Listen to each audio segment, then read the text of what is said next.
প্রিয় দর্শক, বাংলা ব্যান্টার চ্যানেলে আপনাদেরকে স্বাগতম। আজকে আমরা অধ্যাপক ইউনূসের অন্তর্বর্তী সরকার নিয়ে কিছু কথা বলবো। অধ্যাপক ইউনূস অন্তর্বর্তী সরকারে তার শেষ বক্তব্য দিয়ে ফেললেন। অন্তর্বর্তী সরকার থেকে বিদায় নিয়ে তিনি চলে যাবেন তার কাজে। নিতান্ত অনিচ্ছুক হয়ে তিনি বাংলাদেশের ক্ষমতা নিয়েছিলেন। এটা কি আপনাদের বিশ্বাস হয়? সরকারে বসার জন্য, ক্ষমতার জন্য তিনি হিলারি ক্লিনটনের নির্বাচনী ফান্ডে টাকা দিয়েছিলেন, যে কারণে ট্রাম্প বলেছিল, কোথায় সেই micro finance guy from Dhaka. যাই হোক, উনি বলেছেন, আপনারা বিশ্বাস করেছেন। নাহিদ ইসলাম যেভাবে ঘোষণা দিয়েছিলেন, নোবেল লরিয়েট অধ্যাপক ইউনূস বাংলাদেশের ক্ষমতা নিতে রাজি হয়েছেন। দুর্দান্ত অভিনেতা ইউনূস এমন ভাব করেছিলেন যেন কারো সাথে তার কোনো যোগাযোগ ছিল না, অথচ ওই সময়ের জন্য তিনি অপেক্ষা করেছিলেন। তিনি যে লবিস্টদের মাধ্যমে আমেরিকাতে লবি করতেন, জামাতিরাও সেই একই লবিস্টকে নিয়োগ দিয়েছিল। এটা জামাতি নেতাদের ভাষ্য। যাই হোক, ক্ষমতা নিয়ে তিনি প্রথমেই ভারতকে সেভেন সিস্টার্স নিয়ে হুমকি দিলেন, সেভেন সিস্টার্স আক্রমণ করবেন যদি বাংলাদেশের কিছু হয় ইত্যাদি। তারপরে আমেরিকাতে ক্লিনটন ফাউন্ডেশনে গিয়ে মাহফুজ আলমকে গণ অভ্যুত্থানের মাস্টার মাইন্ড হিসেবে পরিচয় করিয়ে দিলেন। বললেন, মেটিকুলাস ডিজাইনের মাধ্যমে অভ্যুত্থান সফল হয়েছে।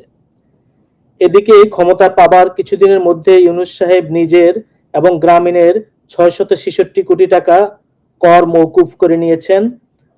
গ্রামীণ বিশ্ববিদ্যালয়, গ্রামীণ জনশক্তি রপ্তানি ইত্যাদি নানা প্রতিষ্ঠান করে নিয়েছেন। এরপরে চট্টগ্রাম বিশ্ববিদ্যালয়, গ্রামীণ সহ বিভিন্ন এনজিওর প্রতিনিধি এবং চট্টগ্রাম অঞ্চলের মানুষদের দিয়ে তিনি সরকার গঠন করলেন। সরকারে অশীতিপর বৃদ্ধ কয়েকজন ছিলেন। একজন ছিলেন হাসান আরিফ, উপদেষ্টা থাকা অবস্থাতেই তিনি মারা যান। তিনি ছিলেন অধিকার এনজিওর প্রতিনিধি। অন্যান্য এনজিও থেকে একজন করে হলেও অধিকার যেহেতু হেফাজতের উকিল ছিল, সেই জন্য তাদের কোটা ছিল 2 জন। হাসান আরিফের স্থলাভিষিক্ত হলেন অধিকারের আবরার চৌধুরী, যিনি শিক্ষা উপদেষ্টা হিসেবে দায়িত্ব পালন করেছেন। সবচেয়ে অযোগ্য নিয়োগ ছিল স্বাস্থ্য উপদেষ্টা পদে, যেখানে ডক্টর ইউনূস গ্রামীণের বয়স্ক এক ভদ্র মহিলাকে নিয়োগ দিয়েছিলেন, যার স্বাস্থ্য বা চিকিৎসা ব্যবস্থা সম্পর্কে কোনো অভিজ্ঞতা নেই। এছাড়া পলিথিন আপা বেলার রিজওয়ানা, যিনি শাড়ি রিজওয়ানা নামে পরিচিত ছিলেন, যার হাজব্যান্ড আওয়ামী লীগের এমপি নসরুলের সম্পদের মালিকানা নেয় বলে খবর এসছে। ইলিশ মাছ নিয়ে ব্যতিব্যস্ত ছিলেন কবি ফরহাদ মজহারের সহধর্মিণী, চট্টগ্রামের কৃতি সন্তান, উবিনিক, উপরে বিজনেস নিচে গণেশ নামক এনজিও নারী গ্রন্থ প্রবর্তনার ফরিদা বেগম। এরা সবাই উপদেষ্টা হবার দিন থেকেই মার্কিন দূতাবাসের হোয়াটসঅ্যাপ গ্রুপে সংযুক্ত হয়েছিলেন বলে নর্থ ইস্ট নিউজ খবর করেছিল। তাদের কাছে কয়েকটি মেসেজও ছিল, যার কয়েকটি তারা প্রকাশ করে। আগস্টের 5 তারিখে গণ অভ্যুত্থানের পরে 8 তারিখে এরা কোথা থেকে কিভাবে হাজির হলো, ছাত্র জনতার গণ অভ্যুত্থানের সাথে এদের কি সম্পর্ক ছিল, সেটা $29 মিলিয়ন প্রশ্ন। বাইডেন সাহেব ইউনূসকে জড়িয়ে ধরল মোদির সাথে বৈঠকে প্রেসিডেন্ট ট্রাম্প বাংলাদেশে দীর্ঘদিন ধরে ডিপ স্টেট কার্যকর আছে বলে মন্তব্য করেন। বাংলাদেশে তারা রাজনৈতিক ও সামাজিক পরিবর্তনের জন্য $29 মিলিয়ন খরচ করেছে। ট্রাম্প আরো বলেন, বাংলাদেশে মাত্র 2 জন লোক কাজ করে এমন একটি প্রতিষ্ঠান ইউএসএআইডির টাকা পেয়েছে। পরবর্তীতে রিপাবলিকান থিঙ্ক ট্যাঙ্ক সাংবাদিক টাকার কার্লসনের শোতে বলেন, কিভাবে জনমত তৈরির জন্য তারা র‍্যাপ সং এবং এলজিবিটি ইস্যুতে টাকা খরচ করেছিল। অর্থনীতিবিদ জেফ্রি স্যাক্স বাংলাদেশে কালার রেভলিউশন হয়েছে বলে অভিযোগ করেন। দেশে বিদেশে আরো অনেকেই বাংলাদেশে রঙিন বিপ্লব হয়েছে বলে মন্তব্য করেন। ডেমোক্রেট বাইডেন প্রশাসনের বার্মা অ্যাক্ট এবং বঙ্গোপসাগরে নৌঘাঁটি করার ব্যাপারে সাবেক প্রধানমন্ত্রী শেখ হাসিনা নিজেই অনেক কথা বলে গিয়েছিলেন। শেখ হাসিনার সাথে ঘনিষ্ঠ ব্যবসায়িক প্রতিনিধিরা বলেছিলেন, 7 সমুদ্র 13 নদী থেকে মানুষ এসে বলবে, তোমরা এটা করো, এভাবে করো। যাই হোক, বাংলাদেশে সরকার গঠন হলো। ইউনূস সাহেব জামাতের উপর ভর করলেন। জামাত প্রশাসন, বিচার বিভাগ, শিক্ষা প্রশাসন সব জায়গায় নিজেদের লোক বসালো। দণ্ডিত অপরাধীদেরকে কারাগার থেকে মুক্ত করে দিল। সারা দেশে শুরু হলো মবের রাজত্ব। ছাত্রদেরকে সরকারি কাজে নিযুক্ত করে তাদের তদবির বাণিজ্যের সাথে পরিচয় করিয়ে দেওয়া হলো। রাতারাতি সমন্বয়ক নামে একটা গোষ্ঠী সকল সরকারি অফিসে মাস্তানি করতে শুরু করলো, ছাত্রদের দুর্নীতিতে হাতে খড়ি হয়ে গেল। একই সাথে ভারতের সাথে ডিসইনফরমেশন ওয়ার শুরু হলো, ইসকনের সাথে গ্যাঞ্জাম শুরু হলো, বাংলাদেশ থেকে ভারতের সব মানুষ বিতাড়িত হলো। এর মধ্যে ইউনূস সাহেব বিদেশের নানা ফোরামে ব্যক্তিগত সফরকে রাষ্ট্রীয় সফর বানিয়ে ভ্রমণ করতে লাগলেন।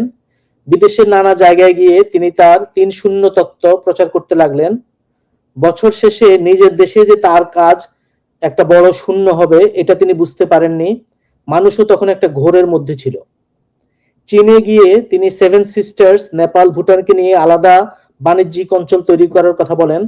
ভারতের মতো দেশের সাথে কোনো যোগাযোগ না করে তাদের কয়েকটি অঙ্গরাজ্যের সাথে কিভাবে ব্যবসা করা হবে সেটা কেউ বুঝতে চাইল না। নিজেকে তিনি ঘোষণা করলেন সমুদ্রের অভিভাবক, গার্ডিয়ান অব দ্য ওশেন হিসেবে। পরে দেখা গেল ওনার বিনিয়োগ উপদেষ্টা আশিক চৌধুরী নেপাল, ভুটান, 7 সিস্টার্স নিয়ে ম্যাপ বানিয়ে বাংলাদেশে বিনিয়োগের জন্য বিদেশিদের আহ্বান করতেছেন। বলা বাহুল্য, বিদেশি বিনিয়োগ আনতে আশিক চৌধুরী পুরোপুরি ব্যর্থ হয়েছেন। চৌধুরী এবং ইউনূস গং চট্টগ্রাম সমুদ্র বন্দরের লাভজনক নিউ মুরিং টার্মিনাল বিদেশিদের, বিশেষ করে সংযুক্ত আরব আমিরাতের ডিপি ওয়ার্ল্ডকে লিজ দেওয়ার অনেক তোড়জোড় করেছিলেন। সেটাতেও বিএনপির হালকা পাতলা প্রতিবাদ এবং বামপন্থীদের তীব্র প্রতিবাদের মুখে সরকার শেষ পর্যন্ত পিছিয়ে আসতে বাধ্য হয়। এদিকে ভারতের প্রতিবাদের মুখে ইউনূস 7 সিস্টার্স নিয়ে চুপসে যান, কিন্তু ততদিনে তার আশীর্বাদ পুষ্ট দল জামাতে সি টিম এনসিপি তৈরি হয় এবং ভারত বিরোধী রেটরিকের দায়িত্ব তারা কাঁধে তুলে নেয়। এর মধ্যে ছাত্র উপদেষ্টা মাহফুজ আলম, যাকে মাস্টার মাইন্ড বলা হয়েছিল, তিনি বৃহত্তর বাংলার কথা বলে তুর্কি সালতানাতের আমলের বাংলার মানচিত্র প্রকাশ করেন। তবে ভারতীয় বিরোধিতার কারণে সেটা থেকেও পরে সরকার সরে আসে। এর মধ্যে পররাষ্ট্র উপদেষ্টা তৌহিদ হোসেন সাংবাদিক সম্মেলনে রাখাইন মানবিক করিডোরের কথা ফাঁস করে দিলে সেটা নিয়ে নতুন বিতর্ক শুরু হয়। অধ্যাপক ইউনূস খলিলুর রহমান ওরফে রজার রহমান নামে একজনকে রোহিঙ্গা বিষয়ক হাই অফিসিয়াল পদে নিয়োগ দিয়েছিলেন। পরবর্তীতে তাকে বাংলাদেশের জাতীয় নিরাপত্তা উপদেষ্টা বানানো হয়। তো সেই লোক কাজে যোগ দিয়ে মানবিক করিডোর নিয়ে জল ঘোলা করতে থাকে। অধ্যাপক ইউনূস জাতিসংঘের মহাসচিবকে নিয়ে রোহিঙ্গা ক্যাম্প পরিদর্শনের সময় জাতিসংঘ করিডোর পাওয়ার ব্যাপারে ইচ্ছা প্রকাশ করে। শেষ পর্যন্ত নানা বিতর্কের এক পর্যায়ে সেনাপ্রধান ওয়াকারুজ্জামান নো ব্লাডি করিডোর বলে মন্তব্য করলে করিডোরের আলাপ ঠান্ডা হয়। কিন্তু আরাকান আর্মি বাংলাদেশের সীমানার ভেতরে ঢুকে জলকেলি করে যায়। চট্টগ্রাম অঞ্চলে বিভিন্ন গোষ্ঠীর ইউনিফর্ম বানানোর খোঁজ পাওয়া যায়। জামাতও একসময় স্বাধীন রোহিঙ্গা রাজ্যের কথা বলে পরে চীনের কথায় সেখান থেকে সরে আসে। এরপরে সরকার ঐক্যমত্য কমিশনের নামে একটা নতুন কমিশন গঠন করে, যারা বাংলাদেশের সংবিধান পাল্টে ফেলতে চায়। তারা বলে বাংলাদেশ 2.0 এর জন্য নতুন সংবিধান লাগবে ও নানা সংস্কার প্রস্তাব নিয়ে সরকার তখন কালক্ষেপণ করা শুরু করে। বিভিন্ন রাজনৈতিক দলের প্রতিনিধিরা পালা করে কমিশনের আলী রিয়াজের সাথে চা চক্রে মিলিত হয় এবং সেখান থেকে বেরিয়ে নেতারা সংবাদ সম্মেলন করে। মাঝে মধ্যে ছাত্ররা যমুনায় যায়। ইউনূস মন খারাপ করে পদত্যাগ করবেন বলে নাহিদ ইসলাম ঘোষণা দেয়। পরে শোনা যায় সেরকম কিছুই না। এর মধ্যে পিটার হাসের নাম শোনা যায়। এলএনজি বা লিকুইড প্রাকৃতিক গ্যাসের ব্যবসা সহ নানা ব্যবসা নিয়ে সাবেক কূটনীতিক বাংলাদেশে হাজির হন। বাংলাদেশে জাতিসংঘের মানবাধিকার কমিশনের স্থায়ী অফিস স্থাপনের সিদ্ধান্ত হয়। সাধারণত যুদ্ধবিধ্বস্ত দেশে এসব অফিস থাকে। বাংলাদেশের মোল্লা মৌলভীরা অধ্যাপক ইউনূসের জন্য মোনাজাত করতে শুরু করে। সুদের ব্যবসা নিয়ে তাদের কোনো অভিযোগের কথা শোনা যায় না। ইউনূসকে তারা আরো 5 বছরের জন্য থাকার জন্য অনুরোধ করে। মার্চ ফর ইউনূস হয়। এদিকে মালয়েশিয়া সহ বিভিন্ন দেশ থেকে বাংলাদেশের মানুষকে জঙ্গি ট্যাগ দিয়ে ফেরত পাঠানো শুরু করে। দেশে দেশে বাংলাদেশের ভিসা বন্ধ হতে থাকে, পাসপোর্টের মান কমতে থাকে। ইউনূসের বিদেশ ভ্রমণ কিন্তু কমে না। 12 মাসে 11 বার বিদেশ ভ্রমণ করেছেন তিনি। লাক্সারি হোটেলে গ্রামীণের লোকজন নিয়ে থেকেছেন। বিদেশি মন্ত্রী রাষ্ট্রপ্রধানদের সাথে দেখা করার জন্য তাদের অফিসের বাইরে ধর্ণা দিয়ে বসে থেকেছেন, কিন্তু শেষ পর্যন্ত লন্ডন এবং প্যারিস থেকে প্রত্যাখ্যাত হয়ে বিদেশ ভ্রমণে ইস্তফা দেন। বিদেশে গিয়ে তিনি বলেন বাংলাদেশের মানুষ টাকা খেয়ে ভোট দেয়, মানুষ চায় উনি আরো অনেক বছর ক্ষমতায় থাকেন। একটি মাত্র দল ছাড়া কেউই ডিসেম্বরে নির্বাচন চায় না ইত্যাদি। পরে জনগণের প্রতিবাদের মুখে এবং বিভিন্ন রাজনৈতিক দলের প্রতিবাদের মুখে ইউনূস সে কথা থেকে সরে আসেন। এদিকে দেশে আইন শৃঙ্খলা পরিস্থিতির চরম অবনতি, পুলিশ বলে কিছু নেই, মিলিটারি পুলিশের কাজ বেশি দিন করতে চায় না, তাদের প্রশিক্ষণের শিডিউল নষ্ট হয়ে যাচ্ছে, সারা দেশ মবের নিয়ন্ত্রণে, বিদেশ থেকে ইউটিউবার ইলিয়াস পিনাকি এরা মব নিয়ন্ত্রণ করে ধানমন্ডি ৩২ নম্বর ভাঙে, ডেইলি স্টার প্রথম আলোর বিরুদ্ধে বিষোদ্গার করতে থাকে, শেষ পর্যন্ত মব করে পত্রিকা অফিস, ছায়ানট, উদীচীর অফিসে আগুন লাগিয়ে দেয়। সারা দেশে সংখ্যালঘু হিন্দুদের উপর অত্যাচার বাড়তে থাকে, মেয়েদের উপর খবরদারি বাড়তে থাকে। সরকার নারী সংস্কার কমিশন করে, যেটা রিপোর্ট আলোর মুখ দেখতে পায়নি। পাঠ্যপুস্তক সংস্কার কমিশন করে, কিন্তু মোল্লাদের এক হুমকিতেই সেটা বন্ধ হয়ে যায়। এর মধ্যে বিশ্ববিদ্যালয়গুলিতে শিবিরের প্যানেল জয়লাভ করে। জামাত আরো লোভী হয়ে দেশের ক্ষমতা দখলের স্বপ্ন দেখতে থাকে। জামাত শিবিরের বট বাহিনী অনলাইন দখল করে নেয়। রাজনৈতিক কালচারে গালিগালাজের অনুপ্রবেশ ঘটে। মবের রাজত্ব, মবক্রেসির দৌরাত্ম্য আর ভারত বিরোধিতা তুঙ্গে উঠে। মাঝে মধ্যে শেখ হাসিনা দিল্লি থেকে কিছু বললে আওয়ামী লীগ মুক্তিযোদ্ধাদের উপর অত্যাচার নেমে আসে। মিথ্যা মামলা, মিথ্যা খুনের মামলা দিয়ে আওয়ামী লীগের নেতা কর্মীদের হাজতে ঢুকানো হয়। ব্যবসা বাণিজ্য কলকারখানা বন্ধ হয়ে যায়, প্রচুর মানুষ চাকরি হারায়। সরকার একসময় জুলাই সনদ নামে এক অশ্বডিম্ব প্রকাশ করে, যাতে জামাত বিএনপি এরা স্বাক্ষর করলেও যারা জুলাইয়ের দাবিদার বলে নিজেদেরকে পরিচয় দেয় সেই এনসিপি স্বাক্ষর করেনি। তারা সেদিন রহস্যজনকভাবে কক্সবাজারে গিয়ে হাজির হয়। এক সময় মার্কিন চার্জ দ্য অ্যাফেয়ার্স এবং অধ্যাপক ইউনূস লন্ডনে উড়ে গিয়ে বিএনপির ভারপ্রাপ্ত চেয়ারপারসন তারেক রহমানের সাথে দেখা করেন। তখন সিদ্ধান্ত হয় ফেব্রুয়ারিতে নির্বাচন হবে। তবে জামাত এবং নতুন দল এনসিপি এরা কখনোই নির্বাচন চায়নি। ফলে তারা নানা প্রস্তাব নিয়ে জনগণের কাছে হাজির হতে থাকে। কখনো বলে সংখ্যানুপাতিক নির্বাচন বা পিআর, উচ্চকক্ষ, নিম্নকক্ষ, গণভোট, জাতীয় ঐক্যের সরকার ইত্যাদি ইত্যাদি। এর মধ্যে প্রশ্নবিদ্ধ বিচার প্রক্রিয়ায় ট্রাইব্যুনালে শেখ হাসিনার বিচার করা হয় এবং মব সৃষ্টি করে ইউনূস সরকার আওয়ামী লীগের রাজনৈতিক কার্যক্রম নিষিদ্ধ করে। ফলে একটা গ্রহণযোগ্য নির্বাচন হবে কিনা সেটা নিয়ে সবার মধ্যে সন্দেহ ছিল। আওয়ামী লীগ নির্বাচনে ভোট না দেওয়ার সিদ্ধান্ত নেয়। তারা বলে নৌকা প্রতীক যেখানে নেই সেই নির্বাচনে তারা ভোট দিবে না। নির্বাচনের তফসিল ঘোষণার সময় ইনকিলাব মঞ্চ নামক প্রতিষ্ঠানের শরীফ ওসমান হাদি নামের এক ছেলে আততায়ীর গুলিতে নিহত হয়। তখন সবাই কোনো প্রমাণপত্র ছাড়াই এর জন্য ভারতকে দোষারোপ করতে থাকে। এনসিপি ভারতের দূতাবাস আক্রমণ করতে যায়, সেভেন সিস্টার্সকে বিচ্ছিন্ন করার হুমকি দেয়। শুরু হয় হাদি তাণ্ডব। হাদির শেখানো গালি দিয়ে নারী পুরুষ সকলে মিছিল করতে থাকে।